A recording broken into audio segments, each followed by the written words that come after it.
Trouble magazine would like to thank its sponsors: Ararat Gallery Tama, Bendigo Living Art Space, Fox Galleries Melbourne, Manningham Gallery, Swan Hill Regional Art Gallery, Wangaratta Art Gallery and Western Sydney University. Thanks for your support. What if a conversation could change your mind about yourself and about the world? What if a conversation could one day lead to a change in government policy? I'm Dr. Mark Mulherin, and you're listening to Deep Trouble.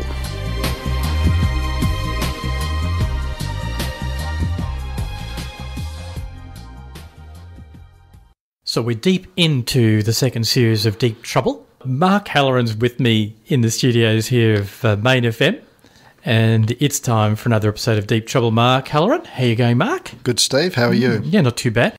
Today, we have an interview which combines a number of very disparate subjects. We've got climate change, we've got religion, and we've got science.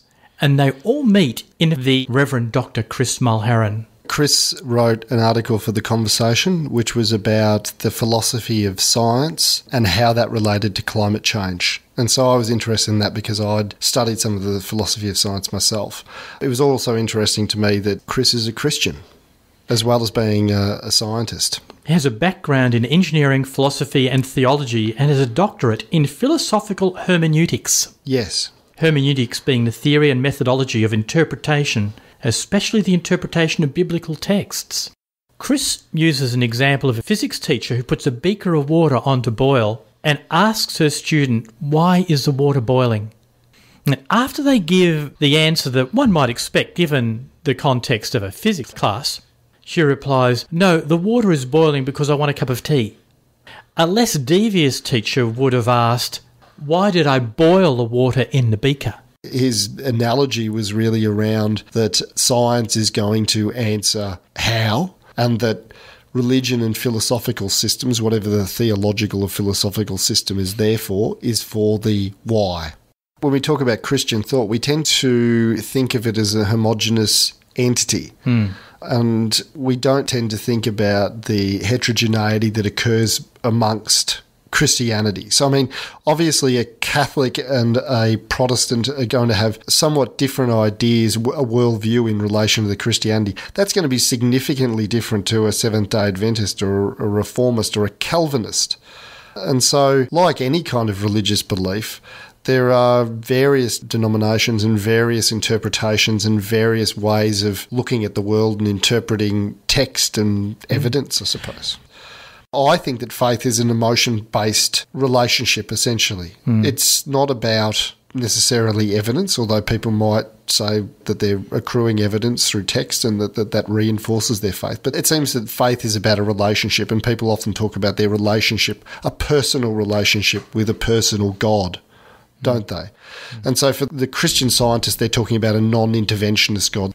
They're not coming from a point when they're in the lab of saying that God intervenes in nature. And so that there's a separate realm that's not part of the material realm that science focuses on.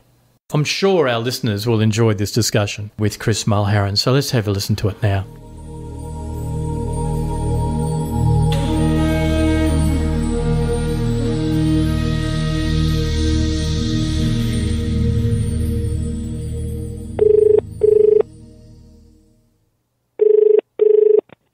Hello. Hello, Chris. I was interested in the article that you wrote for The Conversation about science, the philosophy of science and climate change. So that was part of the reason I decided to contact you. I'd like to start by talking to you and asking you about your conception of God and faith. Okay, my conception of God and faith. I'm an Orthodox Christian, which means that my conception of God is, as Orthodox Christians would understand it, Trinitarian God. You might call it a supernaturalist view in the sense that I believe that God is the creator of everything, God is personal, that Jesus Christ was God incarnate, came to earth 2,000 years ago approximately, lived, died, resurrected, that the whole of human history makes sense within an Orthodox Christian framework.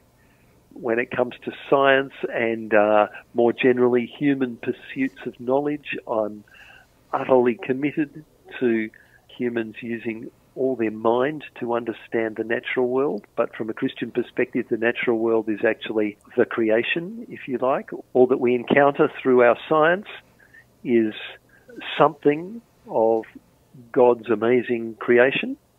From my perspective, from a perspective of being committed to mainstream Orthodox Christianity and also committed to mainstream science, I think that there is no reason to think that science has got it wrong, so I'm completely happy with a 14 billion-year-old universe, and part of the story is that human beings have come about through a process of evolution, but another part of the story is that we are created in the image of God.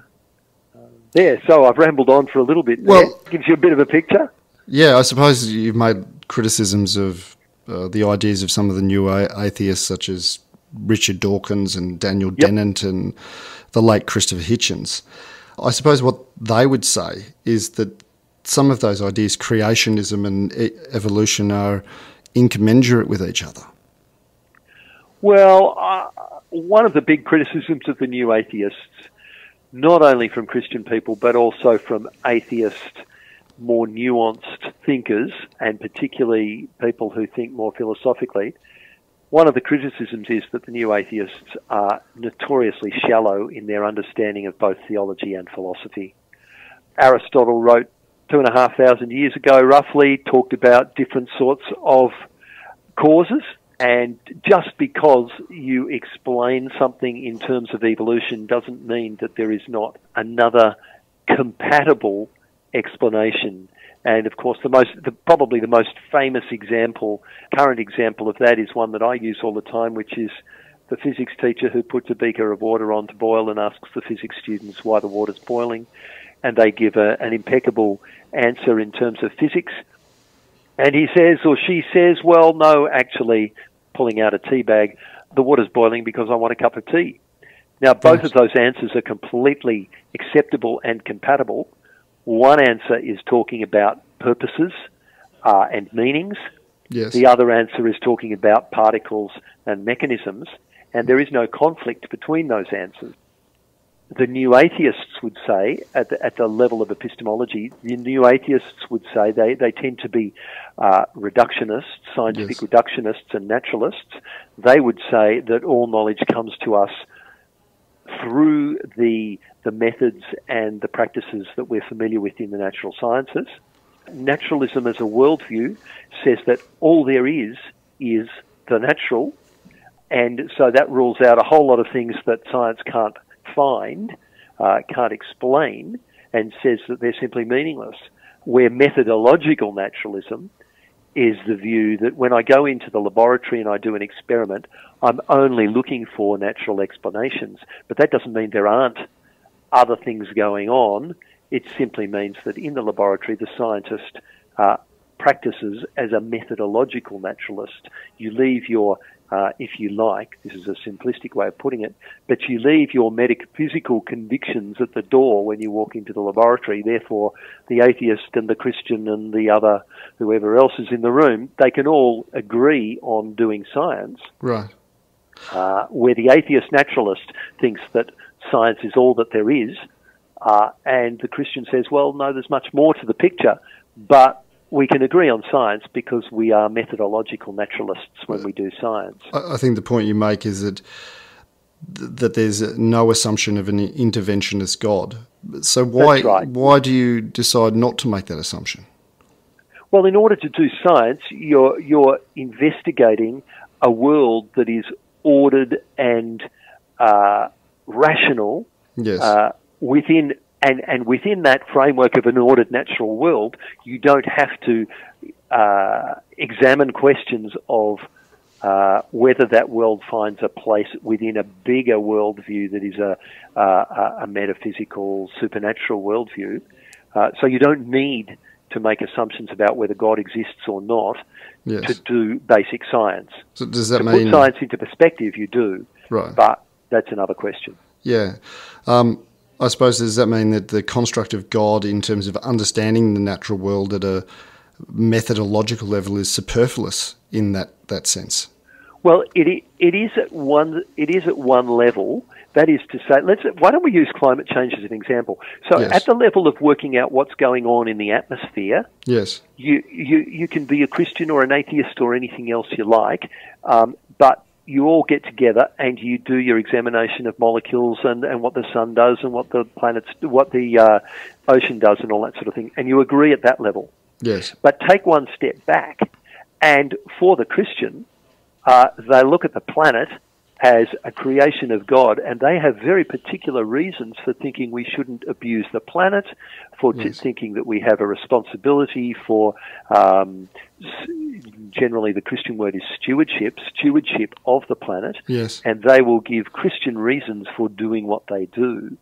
But in the laboratory, everybody just gets on with the practice of methodological naturalism and therefore the IPCC, the Intergovernmental Panel on Climate Change, which is the scientific panel looking at climate change. What people's metaphysical beliefs are doesn't matter as long as they're committed to mainstream science. And one of the very significant figures in the IPCC, in fact, the person who accepted the Nobel Peace Prize, was John Horton, a committed Christian believer and head of the British Met Office. But when he's doing his climate change, the fact that he's a Christian believer doesn't make any difference to the actual science of climate change. Right. Even if it might give him motivations and a different perspective on why he's interested in climate change and caring for the planet. Well, I wanted to talk to you about essentially what the new atheists get wrong, because I think you and I agree on some of these things. Yep.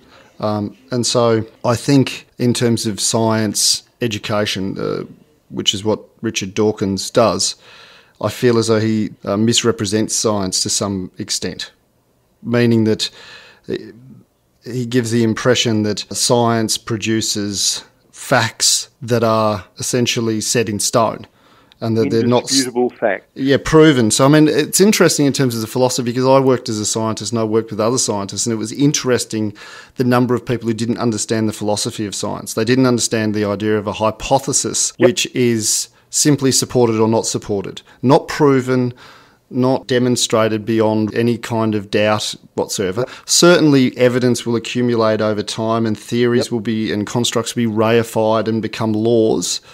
But the interesting idea I got was that the strength of science was that any logical observation could completely change an established theory. It could hypothetically, yes.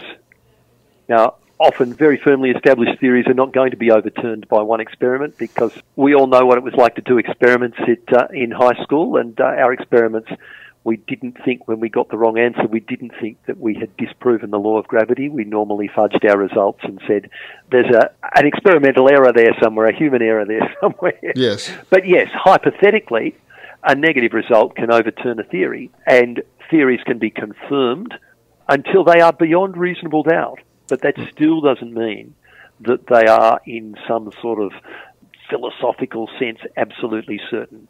Although the pure mathematicians would disagree. They'd say in pure mathematics you can have certainty, you can have proof, but the rest of science is more like as we understand climate change is. Most of us probably intuitively know that if we ask a climate scientist if climate change is occurring and they say, yes, absolutely, we need to do something about it, if we then say, well, can you prove it? We intuitively know that they will probably say, well, no, that's not quite how science works, so I can't just prove it to you. Well, I was going to ask you that because, I mean, you make a very good distinction in the article from climate change is caused by humans to climate change is most likely caused. This would upset a lot of people ideologically, though. Well, it upsets those who are alarmists and who don't want to look at the nuances of it and who don't want to admit that we can't prove things absolutely. Now, I would call them scientific fundamentalists.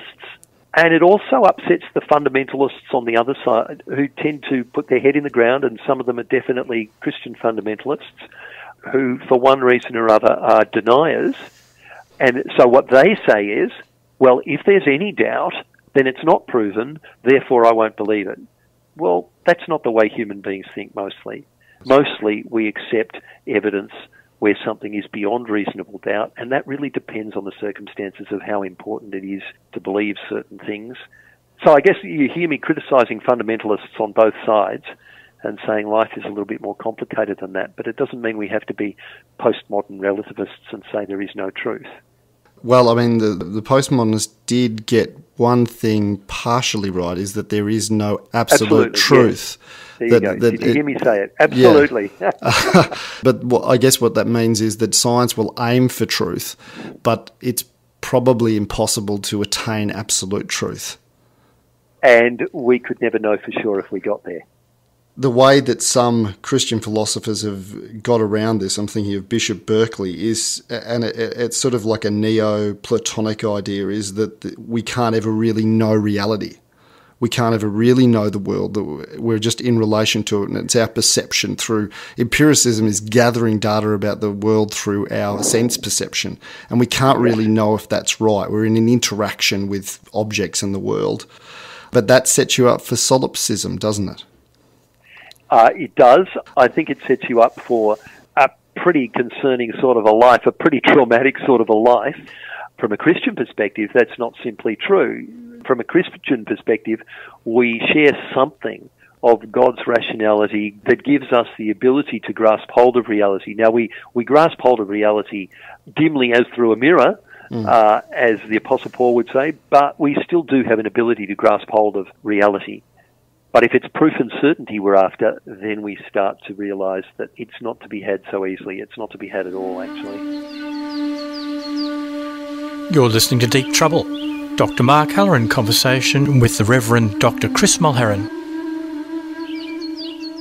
I guess the main divide that you could attribute to religion and science, and I don't know whether we'd agree on this, is that scientific theories need to be subject to falsification, like what Popper talked about. But religion, it seems, has a construct at the top of it that's already reified and beyond question. Yeah, I think I'd have a couple of comments about that. One about the philosophy of science and one about the nature of faith. On the philosophy of science side, Popper's view that science was about setting up theories that could be falsified, and it wasn't a decent scientific theory unless it could be falsified.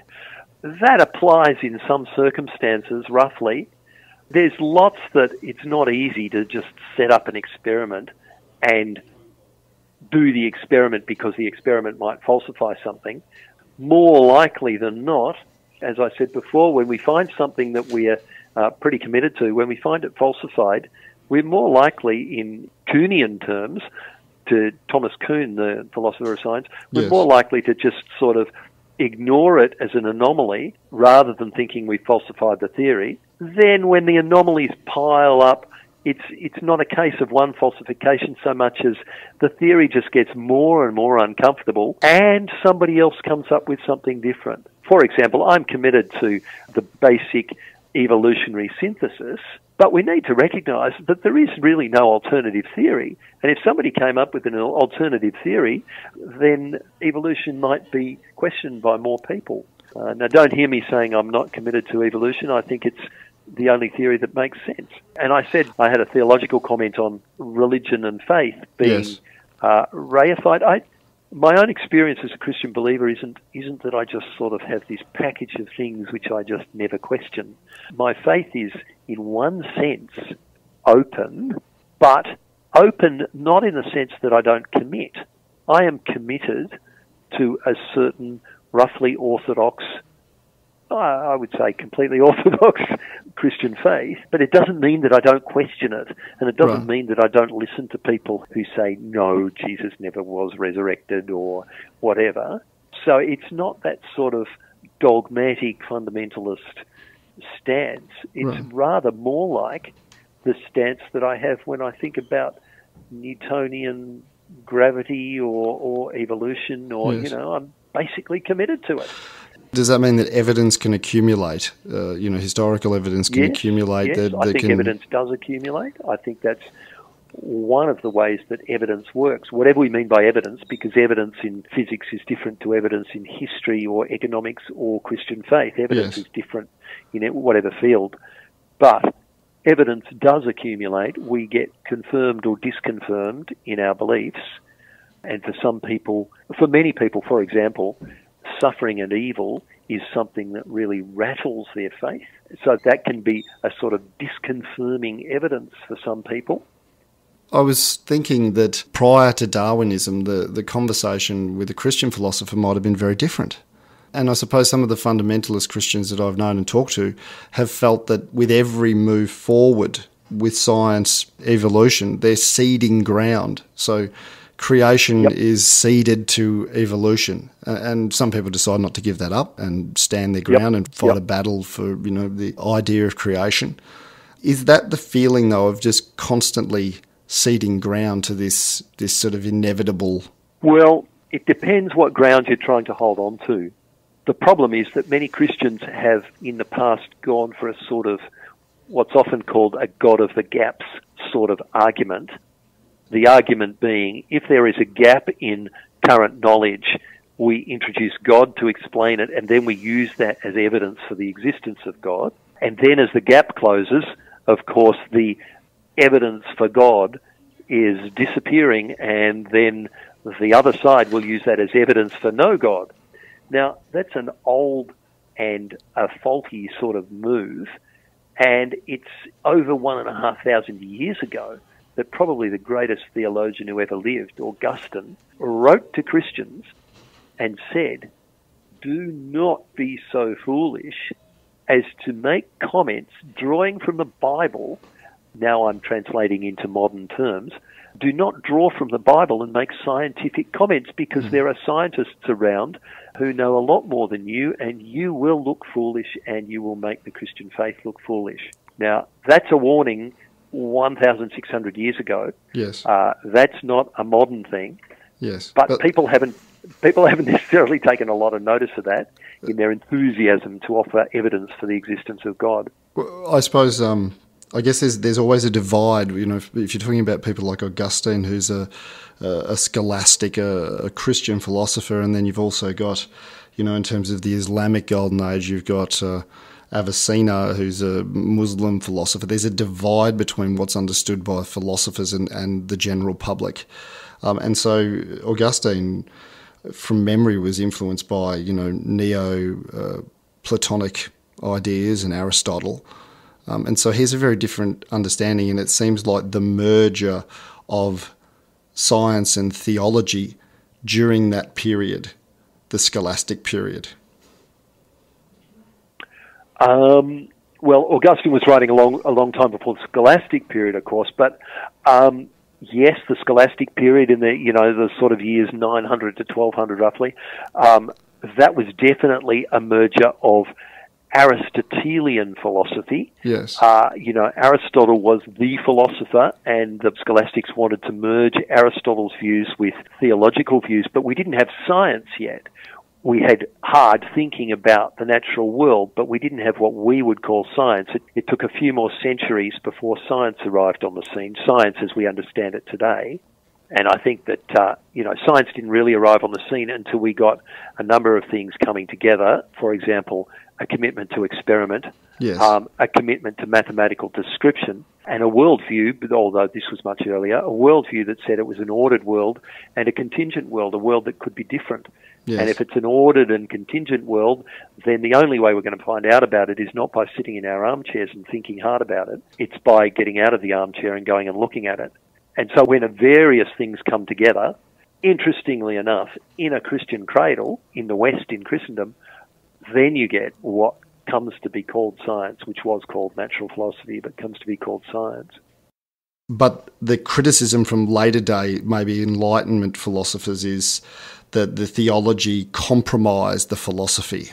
I teach philosophy, and when people ask me what philosophy is, I like to say philosophy is just thinking clearly. It's just asking questions and saying, well, don't just use a word unless you are as precise as you can about using the word.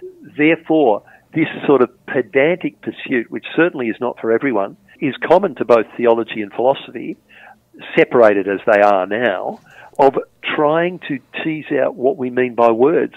So, let me give you an example of, I'm afraid it's one of my favourite examples, but it's not terribly charitable, but the fact is, at one stage here in Melbourne, I got to interview Lawrence Krauss, one of the famous new atheists, and I said to him, what do you make of the criticism of some people that you're not really going to the depths, or you don't understand the depths of philosophy and theology? His response was, well, there are no depths to philosophy and theology. You don't need to know any philosophy to do science. Now, what Krauss doesn't understand is that is a philosophical statement, a deeply philosophical statement. It's a statement that would fall into the area of knowledge called philosophy of science. But Lawrence Krauss doesn't even realise that because he doesn't have any respect for this sort of careful teasing out of ideas that happens in philosophy of science, or theology. He just gets on with his cosmology, and good on him. But he talks as a philosopher while disdaining philosophy. It's informed by certain assumptions that philosophy of science examines. For example, science, as we know it, assumes certain things about the world. It assumes it is an ordered world, not a chaotic world. It assumes that human beings can get in touch with reality. It assumes that the inductive method is a good way of reasoning. Now, these are all assumptions that cannot come out of science. They're assumed by science before science starts its work. But if you're a scientistic person, if you think that all truth arises from science, then you've just shot yourself in the foot, because even the statement, all truth arises from science, is not a scientific statement. So there has to be a bigger picture in which science finds its place, a bigger philosophical picture, or for the religious person, a theological worldview in which science finds its place. Like I suppose, in having spoken to Islamic philosopher before this in relation to the Arabic transmission, part of the reason that we have science in its current form is because of theology, because of Muslim theology in terms of Aristotle, but also in terms of Christian theology, in terms of the preservation of books. It doesn't mean that there haven't been things that have been compromised, certainly they have, but they are important in the tradition, it seems. Oh, absolutely. And we have the Muslim world to thank for preserving Aristotle for hundreds of years until it got translated from Arabic into Latin and then into other languages, and then the scholastic movement arises. So, yeah, there's a long and complicated history there. I guess I'd also say that the new atheists aren't really and can't possibly be atheists, that even Richard Dawkins would admit that they're really agnostics. Well, when he's pushed on his 0 to 7 scale, he won't admit to being a 7. On the atheist end, he goes to 6.5 or something like that. Yes. Because he admits that hypothetically you can't actually know there is no God, although in practice he's quite clearly committed to the view that there is no God. And I think that Christians ought to do the same. I think that Christians ought to recognise that if somebody asked me to prove the existence of God, I can't do that. But I am committed to the view that I believe in God beyond reasonable doubt. I would say that God is not a scientific hypothetical construct in the same way that, say, a black hole is a hypothetical construct. That's right. So it's a metaphysical discussion of beyond science, and simply it's not even a scientific question. Whether God exists or not is not a scientific question. Yes, I would agree with that. Because it's outside the realms of science. It's outside the parameters of the natural world. Yes. You're listening to Deep Trouble. Dr. Mark Haller in conversation with the Reverend Dr. Chris Mulherin. I did really want to talk to you about climate change as well, because I was really interested in your article and your views, and the relationship between the philosophy of science and climate change, and also the ideology that goes around science in general, and also, but particularly the science of climate change. Mm-hmm. One way or the other, whether it's climate change alarmists, as you say, or people who are skeptics and denialists. Yep. I think I used the word before, fundamentalist. Yes. I think there are fundamentalists on lots of issues, and on the climate change issue, I think there are fundamentalists on both extremes. I think they are people who want to, for one reason or another, bury their head in the sand or simply not wrestle with the difficulties. I think that fundamentalists tend to actually have some things in common. They're people who like generally a sort of simpler, a black and white, it's been proven or disproven approach, rather than dealing with the, dare I say, shades of grey in the middle. So on climate change, the deniers, I think, are simply, as the term implies, they are denying the reality that most of the world's experts on the matter are convinced that human beings are causing dangerous global warming. And then at the other end, there are fundamentalists who are, perhaps they're eco warriors, or for whatever reasons, they don't want to acknowledge that the problem is a complicated one, and so they see simplistic answers and they think that alarmism is the way to go, and they're very convinced about what their solutions are. So let me give an example here in Australia. I think there are probably many very green, I mean, I would describe myself as green, but not as green as the very greens. There are probably a lot of very green climate alarmists who are convinced that solar power is the way to go, but if you mention the possibility of nuclear power, they would throw their arms up in horror. Now, I think that the issue of nuclear power is a question that people who care for the planet and who are concerned about climate change need to take seriously as a possibility. We are right now suffering the problems of an inability to provide enough baseload power for the Australian electricity market. And while we dream of very large-scale concentrated solar thermal power stations and that sort of thing, we ought to be considering, at least considering, I'm not proposing so much as saying we ought to be open to the possibility of considering nuclear power. But if you've got a fundamentalist attitude, you won't even consider that. You'll simply, without looking at the evidence, you'll simply say, oh no, nuclear's bad. If you're green, you can't go there. Instead of saying, well, everything's on the table until it's been proven impossible. So there's an example of both the far left and the far right fundamentalist on the climate change issue, if you want to put it that way. I suppose I understood with your article that you were trying to address the concerns of skeptics to some extent, of saying, well, don't look for this to be proven because that's not how science works. But yes, they could equally look at it and simply come at it from Thomas Kuhn's perspective of paradigm shift. What they could say is, well, if there is a theory of climate change now, maybe there will just be a accumulation of evidence on the other side from sceptical scientists that will eventually overturn the theory. Yes, and hypothetically, that's true. But then, so what?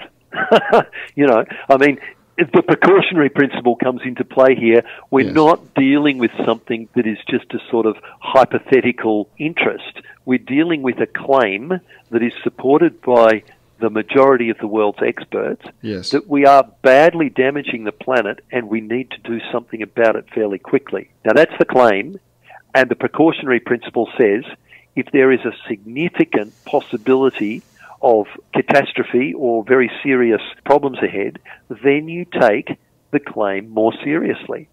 If the claim is true, we don't have time to sit around and wait until everybody is absolutely convinced. We need to make responsible decisions, and that's why we appeal to the opinion of the experts. And if the opinion of the experts is that in their considered opinion, we ought to do something now, or 2 degrees warming is going to cause such and such damage and 4 degrees warming is absolutely appalling, then we ought to take notice of them.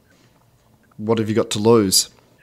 Well, there's a lot to lose in both directions. In the short term, we need to spend money. We need to lose some of the enormous wealth of particularly Western countries in order to do something about climate change. We need to sacrifice a little bit of comfort. In the long term, we've got a lot more to lose. From the other side, they would be talking about, like you were talking about, economic disadvantage due to it. So, you know, if Australia produces less than 2% of global emissions, but as you've said, they've got the highest per capita emissions in the world, people would say, from a sceptical perspective, well, why do we need to change it? Because we could potentially ruin ourselves economically and not have much of an effect anyway. Well, yes, there is that very simplistic argument, and every individual on the planet can make that argument. I don't count for much, so what I do doesn't matter. But it's a lot more complicated than that. Australia is a world leader in terms of setting an example, even if we're not a very big country.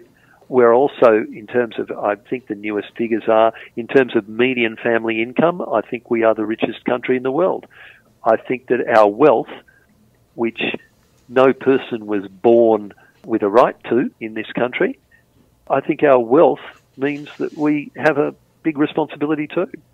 Not to mention the fact that we have enormous reserves of coal, and coal is a big player in this picture, and therefore we are responsible, we collectively, Australia is responsible for what we do with our coal. I guess we should talk about the evidence that you've stated in your articles that means that human action is most likely causing climate change. So what is the evidence that's proffered? Let me be very clear. I am not a climate scientist, and I don't think that most of us have any sort of grasp on the evidence in a way that we can argue the case. No. I think that, when it comes to evidence of what's gone wrong with my car, I find a mechanic who I trust and I listen to them. And the story that the climate scientists are telling seems to be convincing. There is overwhelming evidence, global warming, that is to say that the planet is warming up. There is overwhelming evidence that the level of carbon dioxide in the atmosphere has gone up from 280 parts per million a couple of hundred years ago to over 400 parts per million. There is overwhelming evidence that carbon dioxide in the atmosphere has a blanketing effect like a greenhouse, and so we call it the greenhouse effect. And we call the gases, there are four main gases that cause the greenhouse effect. We call them greenhouse gases. So there's, if you like, there is a story that you put together into a theory that says we are causing a greenhouse that is causing global warming, and it's having these effects, and in the long term it'll have more effects. Now, somebody else can come in and say, well, what about what the sun's doing, and what about all of those unknown unknowns that we simply don't know about? And, of course, we can't say, oh, well, there are no unknown unknowns, because there could be, and we don't know about them. Yeah, that's right. So, hypothetically, if the skeptic's line is, prove it and then I'll believe it, well, they are never going to get what they're asking for. And if we are duped into thinking that science has to prove it in some sort of absolute way, then we have bought the lie of the skeptic, because that's not how we think in normal life at all. One of the criticisms that often comes up, and I don't know whether we can address it, is that it's around consensus of scientists, saying that 95% consensus is not really how science works. And I'm wondering whether it's 95% consensus of experts, or whether it's also 95%, like a 95% confidence interval around the data that's been collected. The 98% figure is a figure that comes from a survey, I think, organised by the website Skeptical Science, which is a reputable website. That's John Cook, isn't it? That's John Cook in Queensland, yes. So that's where that figure comes from. And that figure is referring to scientists who are expert in one field or another of climate science. It is not asking the particle physicist who isn't working on anything to do with the climate. It's not asking the geologist who doesn't have anything to do with climate. You can always find scientists, just because they are human beings, who disagree with climate science. But the important disagreeers are going to be the ones who have dedicated their lives to understanding some aspect of the climate and have solid reasons for their doubts about what is a consensus amongst most of the experts in the field. You're listening to Deep Trouble. Dr. Mark Haller in conversation with the Reverend Dr. Chris Mulherin. I guess that the point there was around the data must also be showing a tremendous amount of confidence. In terms of a 95% confidence interval, the data fitting within that to be showing that the observations match the theory, essentially. Well, the problem is observations do match the theory, but the problem is it's very difficult in a question like climate science, where you've got so many different bits of science coming in to make up the big picture, what are you going to put your 95% level on? Now, the IPCC does use that sort of language. For example, I think in their assessment report number 4, I think they said they used 95%. I think they said, we believe that it's very likely that human beings are causing dangerous global warming with a 95% degree of confidence. Right. Now, that 95% is just to cheer on the people who wanted to see a number on it, you know, or if somebody comes up to me and says, I hear that your son's selling drugs at the local school, and I think I know my son pretty well, and I say, no way, he's not selling drugs, and the person says, well, can you prove it, or do you know for certainty? And I'd say, well, I don't know for certainty, and then they say, well, what percentage do you want to put on that? Well, I might, if pushed, say, well, look, I'm 90% sure he's not, or I'm 99% sure he's not. They're pushing me to put a number on something that is really a subjective judgment. Doesn't mean that it's not based on good reason. I suppose what I'm trying to do here is get a full understanding of what the claims are, because these are usually the claims that are used to undermine the science, essentially. Yep. The science of climate change. We're definitely on the same page in terms of, I think that the best people to comment on and to relay the message of climate science are climate scientists, not even other scientists in vaguely related fields, because that's what you do a PhD. You do a PhD in a particular field. I could tell another scientist about the prion theory of disease and ask them whether they think that it's a reasonable theory in terms of neurodegenerative diseases, but it's unlikely that they're going to be able to make a very informed comment about that. Because, I mean, we don't have polymaths anymore, because science, since at least the 18th century, has become so reductionist and individualised to its disciplines that you don't even have crosstalk between disciplines.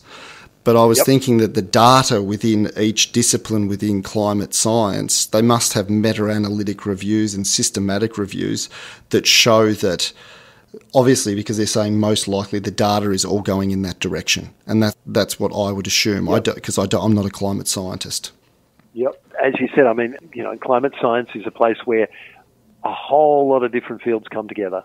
And it's demanding a sort of rigid statistical answer to the question of, are we causing global warming? Yes. Just doesn't understand the complexity of the situation. Because we're dealing with a massive non-linear system. Yeah. Well, I like to talk to people about necessary and sufficient conditions for something to come. That's how you develop causation, if you're going to develop a form of causation, is that you need to name all of the necessary and sufficient conditions. So if someone were to shoot me and it was to kill me by the bullet hitting my femoral artery, then the gun is a necessary condition, but it's not sufficient in of itself, and nor is the bullet. It requires all of those things in a sequence to occur, to have causation, if that makes sense. And that's very difficult to establish when we're dealing with incredibly complex nonlinear systems, because the interactions quickly become so complex that they're very, very difficult to analyse. We're good at linear systems. We try to fit things to linear models, but it's because we don't have anything really that much better. We reduce it to a linear model. Yep, absolutely. So I thought... It's very complicated. Yeah, I was thinking that is at the core of it. Like I said, I don't know much about climate science myself. I mean, what I would do is to say that I would accept the consensus of the scientists and the consensus, I would assume, of the data that the scientists are producing in terms of the decisions and the political decisions that are made, and the way that the IPCC informs global citizenship and governments. Yeah. I think that seems to be a sensible thing to do. I think people often don't realise that you can have opinions about things, but it's very difficult to have an informed one.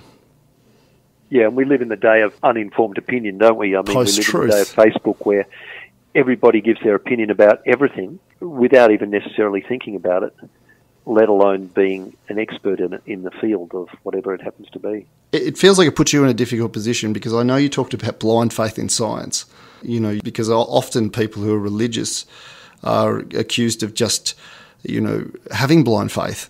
Yeah, well, I don't believe in blind faith, either in science or in Christian faith. So, what we mean by blind faith is a sort of unthinking faith, an unwillingness to question, an unwillingness to listen, unwillingness to think. And I don't think that's being responsible with the intellectual resources we've been given, whether we're talking about Christianity or science. Right. I think that the Christian faith, being metaphysical, is in a different realm because I don't feel like that there is any observation that can come forward that would potentially change your faith. Well, that's a good question, because that may well be true, but that doesn't make it wrong necessarily, because, for example, let me give you an example. There are many people around the world in the world of science who are convinced about the multiverse theory. Right. The multiverse theory being that we live in one universe, but there are actually a multiple number of universes, perhaps an infinite number or a going on infinite number. There is no observation that can disprove that theory, but the reason they believe that theory is because they think it's the inference to the best explanation. Right. If it is the best explanation, then that's the reason they believe it. It would be interesting to work out what observation could disprove the theory of evolution, for example.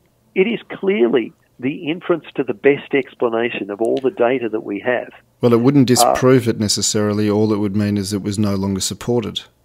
Well, that's right. And no longer supported in the absence of another theory means that it would go on being supported, and you would just write off that observation as an aberrant one. So I guess what I'm saying is the fact that you can't disprove something, even hypothetically, doesn't mean that it's not true or it's not the inference to the best explanation. And that, once again, is true in science, and it's true in other realms of knowledge. The inference to the best explanation, in the example I used before, is that my son is not dealing drugs at school. That is, even though I can't prove it, and I can't disprove the fact, the claim that my son was dealing drugs at school yesterday, I still think it's a bad explanation and there is a much better explanation. Right. So I guess that's how I understand Christian faith when you start to talk about evidence and proof.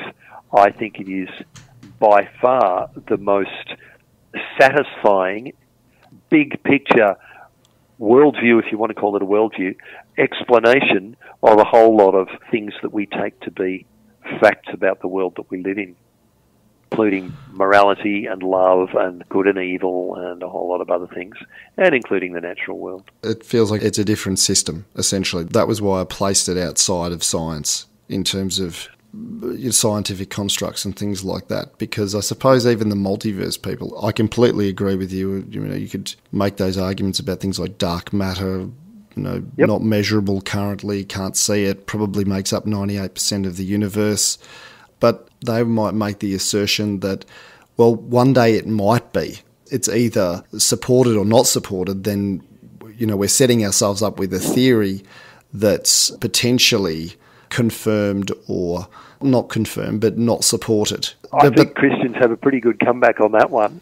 Christians are convinced that one day we will know, one day all will be revealed, and that there will be no doubt. Well, that is true. I did not think about the second coming as evidence.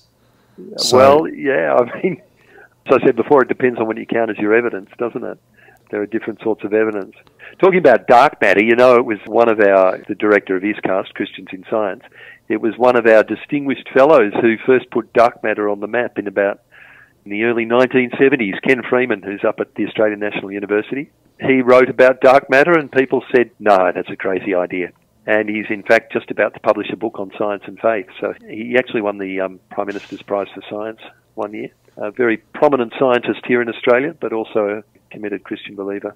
Yes. So, it seems to me that the two ideas which have historically worked together and worked against each other, in terms of the Roman Catholic Church and Inquisition and Galileo, the list goes on, that they have complemented each other is what you've talked about. But they also, for you and for people with belief, they don't cancel one another out, essentially. No, No. And also, there's a lot of misunderstanding too. Yes. I mean, you mentioned the Galileo example. That's probably the most famous misunderstanding. And I'll refer you to Peter Harrison's writing on that. There's a lengthy piece by him about the Galileo affair on our website. Galileo was a very difficult person. He was actually a good friend of the Pope earlier on. He made trouble for the church, being a difficult person. But the other thing that Peter Harrison draws out very interestingly is that at the time, the church had science on its side when it rejected Galileo. The best science of the day actually was against Galileo. The church was standing on the side of the best science of the day. So it wasn't a case of science versus religion. Yes. But of course, that's the way that the conflict has been painted. And it's a gross misunderstanding. So worth chasing up Peter Harrison's work. They were in the early stages of a paradigm shift. Well, no doubt, and that's the famous example that Kuhn used. Yes. We talk about the Copernican revolution because Kuhn used the word scientific revolution. I think we talked about the Swans example about Europeans coming to Australia, and that seems to be one of the best examples of kind of basic Aristotelian logic, consequential logic, essentially, and how it informs science. That they had previously thought all swans were white until they came to Australia. That was the theory. The theory would have been that if it's a swan, then it's white. You just also can't affirm the antecedent it's a swan from the consequence. So if it's white, doesn't necessarily mean it's a swan because there are other things that are white. But when they came to Australia and discovered black swans, they had to rethink the entire theory. It's a basic example, but it's a good example of induction. Yeah. That despite the fact that we accept induction as a good way of arguing, that is to say, this swan is white, this swan is white, this swan is white, therefore all swans are white. That's the way science works. There is always the possibility. It never gives us proof. As we see in the black swan example, it only takes one black swan to disconfirm, to falsify the theory that all swans are white. So, but that's philosophy of science. What do we make of induction? Why are we so confident that induction is the way to go when we don't actually have a method of testing whether induction is a good logical way to think? I think we'll leave it there. Great. Good to talk to you, Mark. Yeah, it was good to talk to you as well.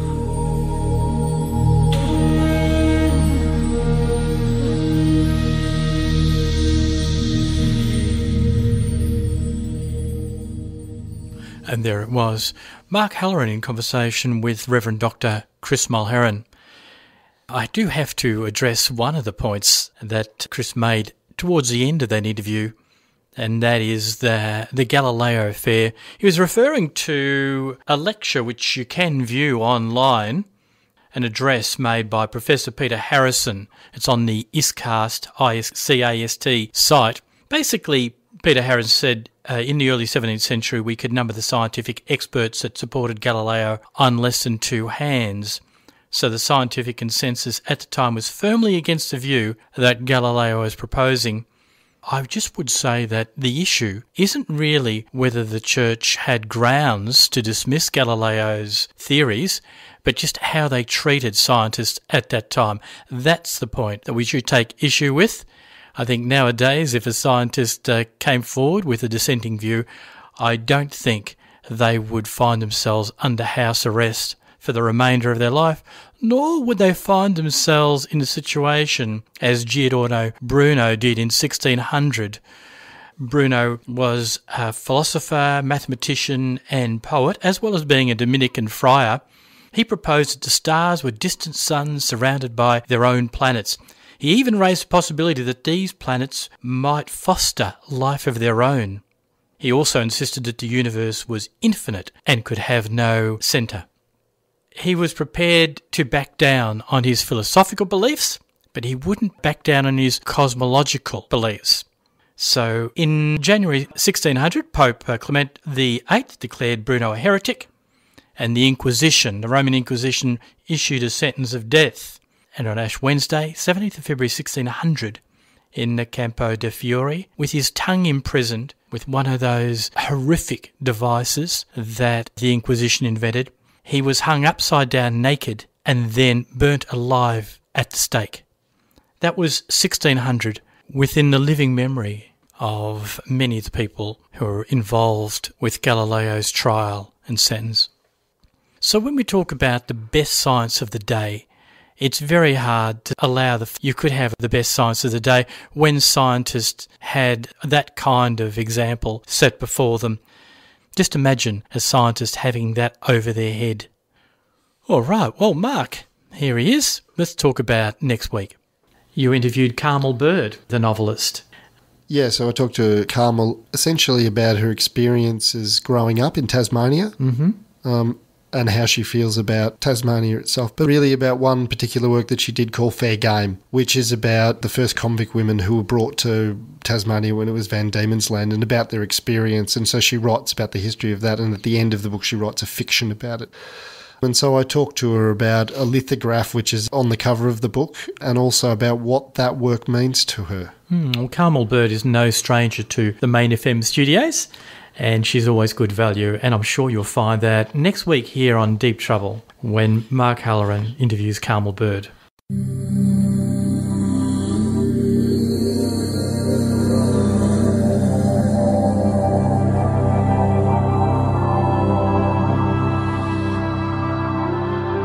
Deep Trouble is produced by Steve Charman in the studios of Main FM, Castle, Maine.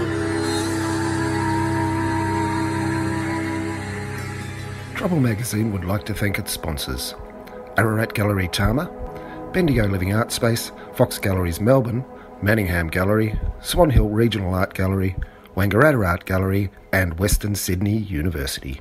Thanks for your support.